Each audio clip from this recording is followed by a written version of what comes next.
تو آئیں خدا ان کے زندہ پاک کلام میں سے ہم میکا کی کتاب اس کا 5واں باب اور دوسری آیت کی میں تلاوت کروں گا۔ سو خداوند کے زندہ پاک کلام میں یوں لکھا ہے، لیکن اے بیت لحم افراتا، اگرچہ تو یہودا کے ہزاروں میں شامل ہونے کے لیے چھوٹا ہے، تو بھی تجھ میں سے ایک شخص نکلے گا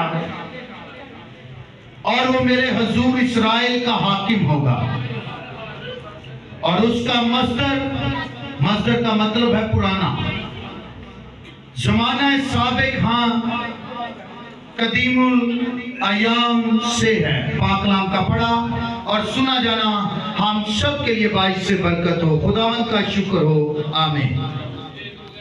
میرے عزیزو، جیسے ہی کرسمس سیزن آتا ہے،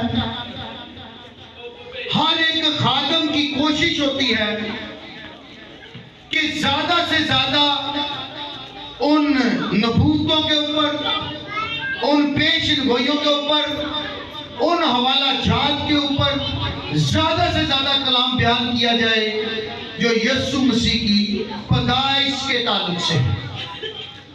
اور یہ جو آیت میں نے آپ کے سامنے پڑھی ہے، یہ ایک نبوت ہے، یہ ایک پیشن گوئی ہے جو یسوع مسیح کی پیدائش سے 500 سال پہلے کی گئی۔ اور یہ جو نبوت ہے، جب ہم اس میکا کی کتاب میں سے لی گئی ہے، جب ہم میکا کی کتاب کا مطالعہ کرتے ہیں، تو اگرچہ ہم پورا سال دیکھتے ہیں کہ اس کتاب میں سے بہت کم جو ہے نا وہ خادمین کلام کو بیان کرتے ہیں، لیکن جیسے ہی کرسمس سیزن آتا ہے تو خادمین کی زیادہ سے زیادہ کوشش ہوتی ہے کہ اس کتاب میں سے ان حوالہ جات، ان نبوتوں کو بیان کیا جائے جو یسوع مسیح کی پیدائش کے تعلق سے۔ جب ہم اس کتاب کا مطالعہ کرتے ہیں تو یہ اس کے ٹوٹل جو ہے وہ 7 ابواب ہیں۔ پہلے باب سے لے کر تیسرے باب تک جب ہم اس کتاب کو پڑھتے ہیں تو خدا اپنے لوگوں کو وارننگ کرتا ہے، خدا اپنے لوگوں کو وارن کرتا ہے وہ اپنی بری روشوں کو ترک کریں، سچی توبہ کریں، اپنا آپ خدا کے سپرد کریں اور ہر ایک وہ کام کریں جو خدا کی نظر میں بھلا۔ جیسے ہم چوتھے باب اور 5ویں باب کا مطالعہ کرتے ہیں تو وہاں پر ہمیں ایک خوشخبری ملتی، ایک امید ملتی، اور یہاں پر جو میں نے آپ کے سامنے حوالہ پڑھا، یہ ایک خوشخبری، یہ ایک امید ہے۔ اور پھر 6 اور 7ویں باب کے اندر روز عدالت کا ذکر ہے۔ اور یہ جو آیت میں نے آپ کے سامنے پڑھی ہے، یہ میکا کی کتاب کے 5ویں باب کی دوسری آیت ہے، اور یہ ایک پیشن گوئی ہے، ایک نبوت ہے خدا کے بیٹے کے تعلق سے۔ اور یہاں پر خدا اپنے بندہ میکا سے کلام کرتا ہے۔ حالانکہ یہ ایک مشکل گھڑی تھی اور دشمن اسور جو ہے اس نے بہت سے قبیلوں پر اور بہت سے علاقوں پر اور بہت سے شہروں پر قبضہ کر کے، حملہ کر کے ان کو یرغمال بنا رکھا ہے، اور شمالی علاقہ جو تھا وہ ٹوٹلی دشمن کی گرفت کے اندر تھا، اور اب اس کی جو نظر تھی دشمن کی وہ جنوبی علاقہ کی طرف تھی، اور جنوبی علاقہ میں یہودا کا قبیلہ آباد تھا۔ اور میں آپ کو بتاتا چلوں، یہودا کا قبیلہ وہ ہے جہاں سے یسوع مسیح کی پیدائش ہونے والی ہے، یسوع مسیح آنے والے ہیں۔ اور یہاں پر جو دشمن ہے، اب اس کی نظر جو تھی وہ جنوبی علاقہ پر تھی کہ ان پر حملہ کر کے ان کو ختم کر دیا جائے۔ لیکن یہاں پر افسوس کی بات یہ ہے کہ خدا کے لوگ خدا سے دور تھے، نہ وہ سچی توبہ کر رہے تھے، نہ وہ اپنی بری روشوں کو ترک کر رہے تھے، نہ وہ ایسا کام کر رہے تھے جو خدا ان سے خوش ہو۔ خدا ان سے ناراض تھا، خدا ان سے ناخوش تھا، اور اس ناخوشی میں بھی خدا اپنے بندہ میکا سے کلام کرتا ہے۔ خطرناک بات یہ ہے کہ آپ کے پاس چرچ بلڈنگ ہو اور خدا آپ سے کلام نہ کرے۔ آپ کے پاس یہ پلپٹ ہو اور یہاں پر روح القدس کی آگ نہ لگی ہو۔ آپ کے پاس کلیسیا ہو، آپ کے پاس پاسبان ہو اور خدا آپ سے کلام نہ کرے۔ اس پیسیج کی، اس آیت کی خوبصورتی یہ ہے کہ لوگ خدا سے دور ہیں، نہ وہ توبہ کر رہے ہیں، نہ وہ سچی راہ پر ہیں، نہ وہ خدا کو قبول کر رہے ہیں، لیکن پھر بھی خدا اپنے بندہ میکا سے کلام کرتا ہے تاکہ اس کے لوگ سچی توبہ کریں، خدا کی طرف رجوع کریں۔ اور خدا یہاں پر اپنے بندہ سے کلام کیا کرتا ہے وہ دیکھتے ہیں۔ خدا نے اپنے بندہ سے کلام کیا، لیکن اے بیت لحم افراتا، یہ جو ورڈ افراتا ہے یہ بیت لحم کا پرانا نام ہے، اور اس بیت لحم کا جو نیا نام ہے وہ بیت لحم ہے۔ یہاں پر نبی اور خدا کا پاک روح، کیا وجہ ہے کہ بیت لحم کے ساتھ افراتا لکھنا پڑا؟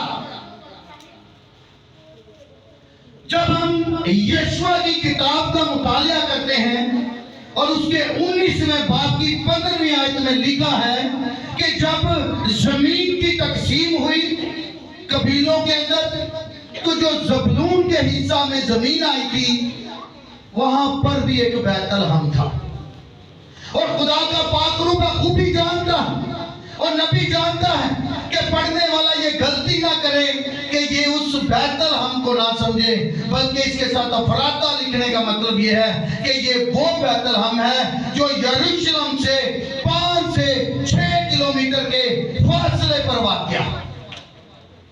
اور یہاں پر یہ ایک چھوٹا سا قصبہ تھا، اور یہاں پر کاروبار بالکل زیرو، یہ ایک ریجیکٹڈ پلیس تھی، نہ کام کاج تھا، نہ کاروبار تھا، اور نہ ہی یہاں پر روپیہ پیسہ تھا۔ لوگ کاروبار کے لیے بڑے شہروں کی طرف رخ کرتے تھے، اور یہاں اس بیت لحم کے نام یہ پیغام ہے، اور یہ وہی بیت لحم ہے جہاں پر راحل کے بیٹے بنیامین کا جنم ہوا۔ بین کا مطلب ہے بیٹا، یمین کا مطلب ہے دائنے ہاتھ کا، یعنی میرے دائنے ہاتھ کا بیٹا۔ تو یسوع بھی تو باپ کے دائنے ہاتھ جا بیٹھا۔ یہ بیت لحم وہ بیت لحم ہے جہاں پر داؤد بادشاہ کا جنم ہوا، اور داؤد چرواہا بھی اور داؤد بادشاہ بھی، اور یسوع نے کہا اچھا چرواہا میں ہوں جو اپنی بھیڑوں کے لیے جان دیتا ہوں، اور یسوع نے کہا جس کی ران اور پوشاک پر لکھا ہے بادشاہوں کا بادشاہ، خدا بندوں کا خدا، پریز گاڈ، ہاللیلویہ۔ یہ وہ بیت لحم ہے جہاں پر داؤد بیت لحم، بیت کا مطلب ہے گھر، ہم کا مطلب ہے روٹی، یعنی روٹی کا گھر۔ اس کا مطلب یہ نہیں یہاں کثرت سے کوئی روٹیاں موجود تھی یا خوراک کثرت تھی اور لوگوں کے لیے کھانے پینے کی اشیاء بہت زیادہ تھی۔ اس کو روٹی کا گھر اسی لیے کہا جاتا تھا۔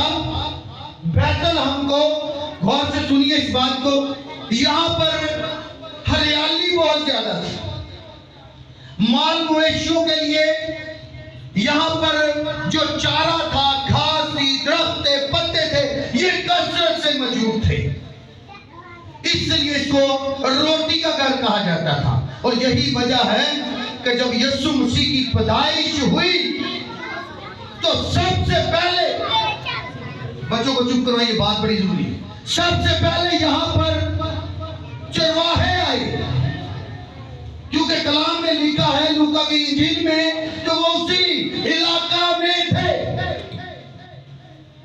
کیوں؟ کیونکہ اور لکھا ہے وہ رات کو اپنے غلہ کی نگہبانی کر رہے تھے، کیونکہ وہاں پر ہریالی، چارہ، گھاس یہ کثرت سے موجود تھی، اس لیے اس کو روٹی کا گھر کہا جاتا تھا، بیت لحم کو۔ اور بیت میں نے بتایا کہ گھر، اور ہم میں نے بتایا روٹی، یعنی روٹی کا گھر، اور اس روٹی کے گھر میں میرے اور آپ کے لیے زندگی کی روٹی نے جنم لے لیا۔ پریز گاڈ، ہاللیلویا۔ یسوع نے کہا جو کوئی اس روٹی میں سے کھاتا ہے وہ پھر بھوکا ہوگا، لیکن جو کوئی اس روٹی میں سے کھاتا ہے جو باپ آسمان سے اتارتا ہے وہ ابد تک بھوکا نہ ہوگا، اور وہ زندگی کی روٹی میں ہوں۔ پریز گاڈ۔ یسوع نے کہا وہ زندگی کی روٹی میں ہوں۔ کلام مقدس میں آگے لکھا ہے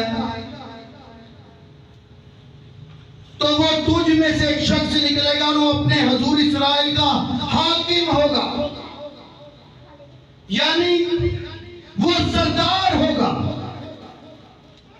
اور یہ جو سردار ہے، یہ جو حاکم ہے، یہ دنیا کے سرداروں اور حاکموں سے فرق ہے۔ جتنے نبی آئے، جتنے پیغمبر آئے، جتنے رسول آئے، سب موت کا لقمہ بنے، سب موت کا لقمہ بنے، اور ان کی سرداری، ان کی حاکمیت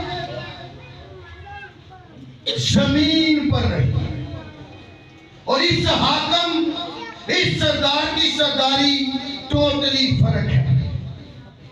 وہ آئے اور موت کا لقمہ بنے، لیکن یہ جو سردار ہے یہ اس لیے آیا کہ میں اور آپ نجات پا سکیں، یہ اس لیے آیا کہ ابلیس کے سر کو اپنے پاؤں کی ایڑی کے نیچے کچلے، یہ اس لیے آیا کہ موت اور قبر پر فتح پا کر مجھے اور آپ کو ہمیشہ کی زندگی دے۔